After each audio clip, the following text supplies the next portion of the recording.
Hi, this is Ebony Bailey from the ATL, and we are here with a creative director, a stylist, a woman that knows how to put magic into everything she creates. Let's introduce Miss Kitara. Please go ahead and introduce yourself.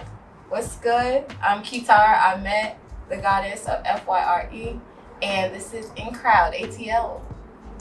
So let's go ahead and get into it. So when I first got introduced to you, I automatically noticed that one, you're bright and you know how to just captivate a room. How do you introduce that into like you styling? I would say that I like to stand out. I like to be the center of attention, and people who have stylists are paying people to make them that way.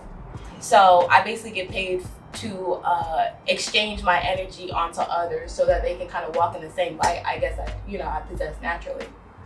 And how did you even come up with this ability? You just know like what makes them look good, what's gonna make people stand out, what's gonna captivate people? Well, I can say I've actually been into fashion like my whole life. Like ever since I was a kid, I actually started wearing boys' clothes because I was chubby and I felt like I just looked doper that way. Like guys accepted me more. I had like all guy friends because I dressed fresh. You feel me? Like I had Sean John. I had FUBU, you feel me? Like trendy. Fat. It's like I was on the had the Timbs, you feel me? Like I was a French ass motherfucker, you feel me? Like had the forces. You know, I'm from New York, so you gotta have the Timbs, you gotta have the forces, you feel me?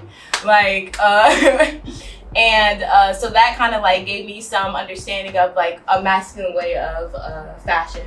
And then once I started getting into like middle school and high school, especially high school, that's when I became more feminine, so I started getting into makeup.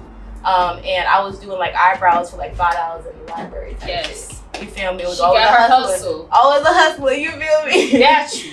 And so being able to experience both dynamics of myself kind of just like helped me, and trying to find my own forms of beauty at the same time. Cause like again, I started chubby and that's when I was a lot more masculine. And then when I started slim down, I became more feminine.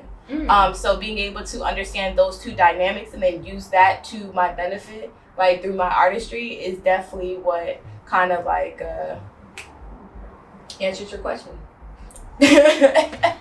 One thing that I think is very interesting is the fact is you know how to not only dress but express yourself on both spectrums. So taking that in, how do you feel that just not going to your styling? How do you go to like your creativity in general? Well, I would say I graduated from Georgia State as a textiles major. Okay. There we go. Alumni. Come on. Panthers. You love it. Okay.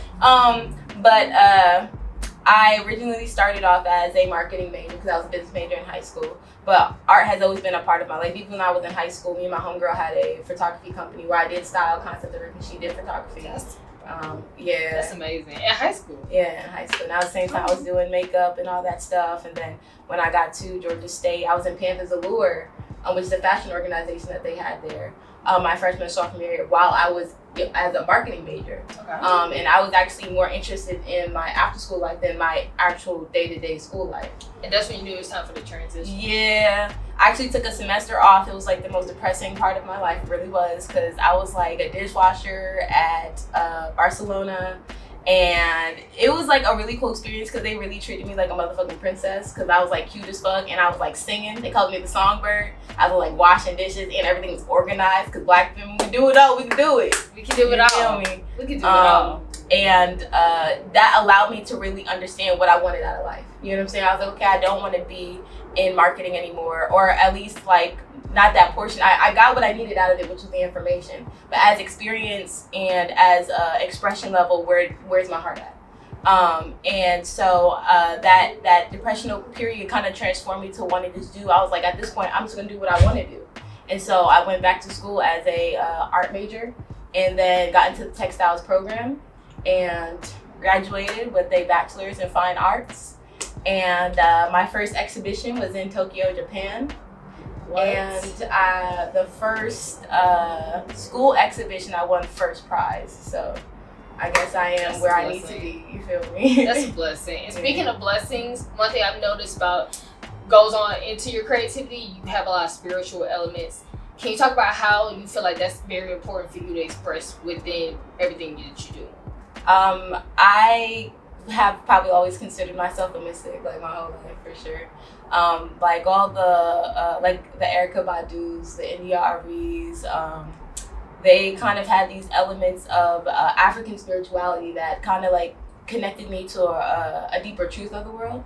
I felt like I grew up in a Christian family, and nothing really kind of like made sense to me. Like even the Bible itself, like everything was kind of off. And then when I was in school, my niche was actually to study the history of my own genealogy through my practice.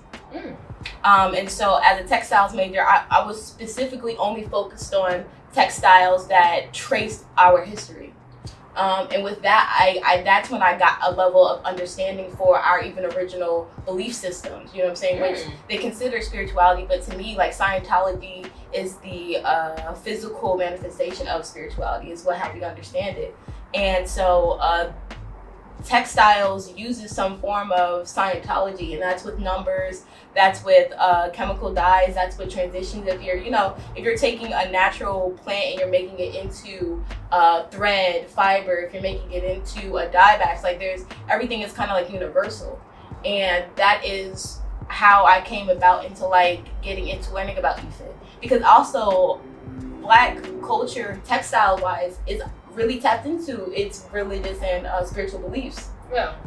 Like how textiles are specific for initiations and rituals. You feel me? Like synchronology, which is like angel numbers, as like Trent would call it. You feel me? But synchronologies is how they would actually add in their processes of when they're doing things, and that's like how many threads they do. That's how many times they print something. You feel me? Yeah, it's literally in everything they do. Now, somebody myself, I love African spirituality, so I like this whole thing just really blew my mind. And I want to ask, what do you want to do further with it? Well, I am working on this clothing line called Kitara. That is Kitara, House of Light. And it's really inspired by my series that I was working on when I was a textiles major at Georgia State.